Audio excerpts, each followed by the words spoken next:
Syedaralun, duka kembali menyelimuti dunia hiburan tanah air.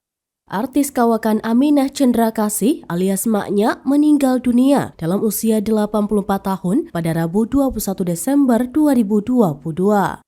Kabar duka tersebut diinformasikan langsung melalui akun Instagram resmi Sidol Anak Sekolahan. Di akhir unggahan, admin Instagram Sidol Anak Sekolahan meminta doa agar semua amalan ibadah Maknya selama hidupnya diterima di sisi Tuhan. Kabar meninggalnya Maknya juga diunggah langsung oleh Rano Karno di Instagramnya.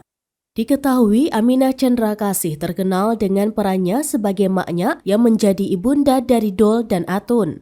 Rencananya jenazah Maknya akan dimakamkan di Taman Pemakaman Umum atau TPU Karet Bifak, Jakarta Pusat.